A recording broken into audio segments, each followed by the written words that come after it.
Hi! Hello! Welcome back to our channel preparation 360.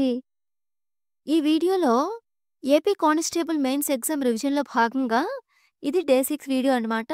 అలాగే day 5 వీడియోలో నిన్న మొఘల్ సామ్రాజ్యానికి సంబంధించిన వీడియో అయితే అప్‌లోడ్ చేశాం. ఒకసారి చెక్ చేసుకొని రివిజన్ చేసుకోండి. అలాగే ఈ వీడియోలో ఏప్రిల్ మంత్‌కి సంబంధించిన కరెంట్ అఫైర్స్ ఏంటో తెలుసుకుందాం. అలాగే వీడియో స్టార్ట్ చేసే కంటే ముందుగా మన ఛానల్‌ని ఫస్ట్ టైం చూసినట్లయితే please subscribe our channel. Madhya Pradesh Sagar జిల్లా 258.64 చదరపు కిలోమీటర్ల విస్తీర్ణంలో కొత్త వైల్డ్ లైఫ్ శాంక్చురీని ఇటీవల ప్రారంభించింది. కాగా ఈ వైల్డ్ లైఫ్ శాంక్చురీకి ఎవరి పేరు మీదుగా నామకరణం చేశారు? Answer doctor BR Ambedkar. Thorium ఇంధనం ఆధారంగా చిన్న మాడ్యులర్ రియాక్టర్ అభివృద్ధి కోసం మహారాష్ట్ర ప్రభుత్వం ఇటీవల రోసటమ్ సంస్థతో ఎంఓయూ కుదుర్చుకుంది. అయితే ఈ సంస్థ ఏ దేశానికి చెందినది? Answer Russia. Construction industry development council ఏ సంస్థను ప్రతిష్టాత్మక విశ్వకర్మ అవార్డు 2025తో సత్కరించింది?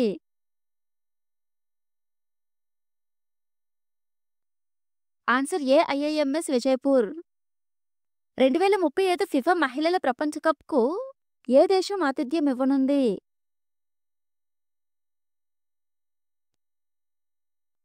Answer UK. ఎరవికులం జాతీయ ఉద్యానవనం యొక్క 50 సంవత్సరాల వార్షికోత్సవాన్ని పురస్కరించుకొని ఏ రెండు రాష్ట్రాలు ఏప్రిల్ 24 నుంచి 27 వరకు నీలగిరి తహర్ యొక్క జనాభా గణనను నిర్వహించాయి? ఆన్సర్ కేరళ మరియు తమిళనాడు. ఇటీవల అరుదైన గోల్డెన్ టైగర్ అస్సాంలోని కజిరంగా నేషనల్ పార్కులో కనిపించింది. కాగా ఈ టైగర్ యొక్క ఐయుసిఎన్ రెడ్ లిస్ట్ జాబితా యొక్క స్థితి ఏమిటి?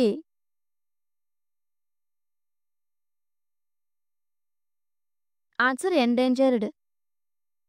యూనివర్సిటీ గ్రాంట్స్ కమిషన్ యొక్క తాత్కాలిక చైర్మన్గా ఇటీవల ఎవరు నియమితమయ్యారు?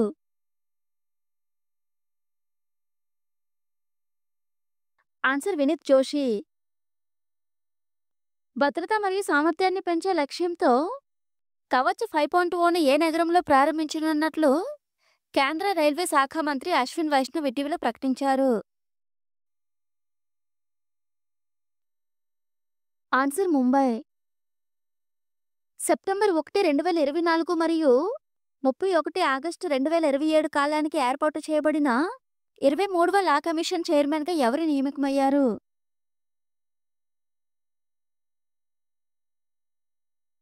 Answer justice Dinesh Maheshwari. భారతదేశపు అతిపెద్ద బిల్డింగ్ మెటీరియల్ మరియు కన్స్ట్రక్షన్ ఎక్స్పో వైబ్రెంట్ బిల్డ్కాన్ 2025 సదస్సును కేంద్ర వాణిజ్య మరియు పరిశ్రమ మంత్రి పీయూష్ గోయల్ ఎక్కడ ప్రారంభించనున్నారు?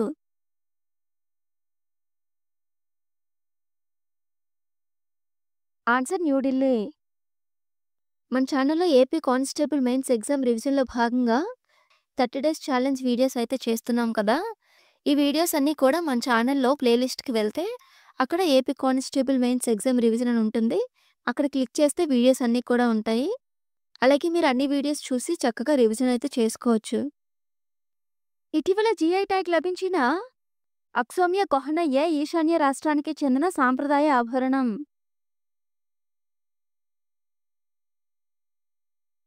ఆన్సర్ అస్సాం.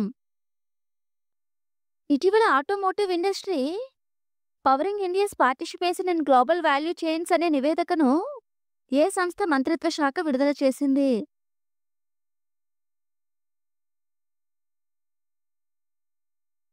ఆన్సర్ నీతి ఆయోగ్. భారతదేశం మరియు ఏ దేశం మధ్య కస్టమ్స్ మరియు వాణిజ్యంపై 21వ డైరెక్టర్ జనరల్ స్థాయి చర్చలు ఏప్రిల్ 10 నుంచి 11 తేదీలలో జరిగాయి?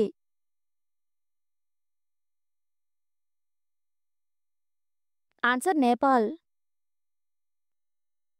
ఇటీవల ఇంగ్లాండ్కు చెందిన జేమ్స్ అండర్సన్కు ఇటీవల నైట్హుడ్ అవార్డు 2025 లభించింది.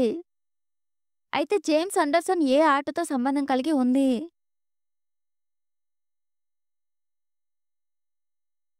Answer cricket. పారదర్శకంగా నాణ్యమైన భూ సంబంధిత సేవలు అందించడానికి తెలంగాణ ప్రభుత్వం ఇటీవల భూభారతి పోర్టల్‌ను ప్రారంభించింది. అయితే ఏ పోర్టల్ స్థానంలో భూభారతి పోర్టల్‌ను నూతనంగా ప్రారంభించారు?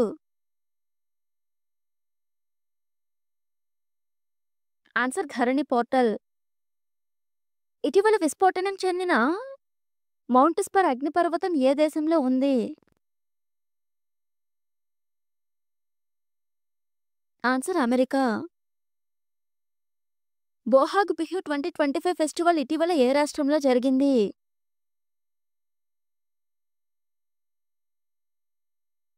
ఆన్సర్ అస్సాం. 15వ హాకీ ఇండియా సీనియర్ పురుషుల జాతీయ ఛాంపియన్షిప్‌ను ఏ రాష్ట్రాన్ని ఓడించడం ద్వారా పంజాబ్ గెలుచుకుంది?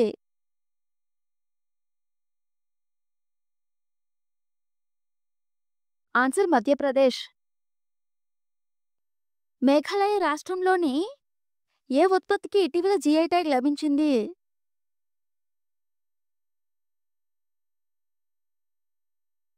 ఆన్సర్ ఇండియా పట్టు మరియు ఖాసీ చేనేత వస్త్రాలు. ఐసీసీ పురుషుల క్రికెట్ కమిటీ చైర్మన్‌గా రెండవసారి భారత మాజీ క్రికెటర్ సౌరవ్ గంగూలీ నియమితమయ్యారు. కాగా ఐసీసీ యొక్క ప్రస్తుత చైర్మన్ ఎవరు?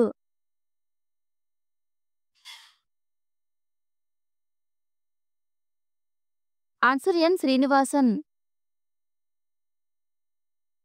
దీనబంధు విద్యుత్ ప్లాంట్ 3వ యూనిట్‌కు ఇటీవల ప్రధాని నరేంద్ర మోడీ శంకుస్థాపన చేశారు. కాగా ఈ ప్లాంట్ ఏ రాష్ట్రంలో ఉంది?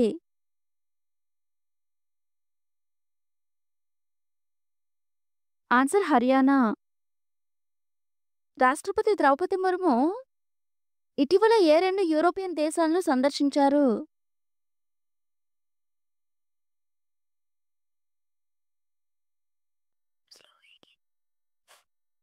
ఆన్సర్ పోర్చుగల్ మరియు స్లోవేకియా. ఇరాన్ అణు కార్యక్రమంపై అమెరికా, ఇరాన్ తదుపరి చర్చలు ఏ దేశంలో జరగనున్నాయి?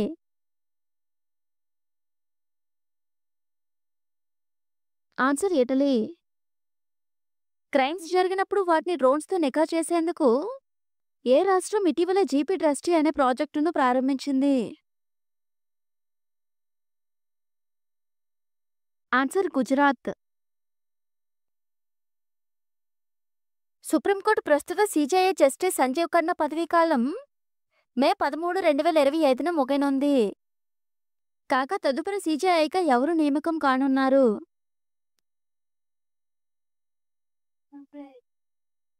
Answer justice BR Gavai. భారతదేశంలో షెడ్యూల్డ్ కులాలలో రిజర్వేషన్ల వర్గీకరణను అమలు చేసిన మొదటి రాష్ట్రం ఏది? ఆన్సర్ తెలంగాణ. ఇటీవల ప్రభుత్వ రంగ బ్యాంక్ అయిన బ్యాంక్ ఆఫ్ మహారాష్ట్ర భారతదేశంలో మొట్టమొదటిసారిగా ఏ రైలులో ఏటీఎంను ఏర్పాటు చేసింది? Answer Panchavati express. ఈ వీడియో కనుక మీకు నచ్చినట్లయితే లైక్ చేసి మీ ఫ్రెండ్స్‌కి షేర్ చేయండి. అలాగే ఫర్దర్‌గా వచ్చిన వీడియోస్‌లో మీకు ఏ టాపిక్ నుంచి ఎంసీక్యూస్ కావాలో కామెంట్ చేయండి. నెక్స్ట్ వీడియోలో మనం ఇండియన్ పాలిటీకి సంబంధించిన ఇంపార్టెంట్ ఎంసీక్యూస్ ఏంటో తెలుసుకుందాం. మరెన్నో అప్డేట్స్ కోసం మన ఛానల్‌ని సబ్స్క్రైబ్ చేసుకొని పక్కనే ఉన్న బెల్ ఐకాన్‌ని క్లిక్ చేయండి.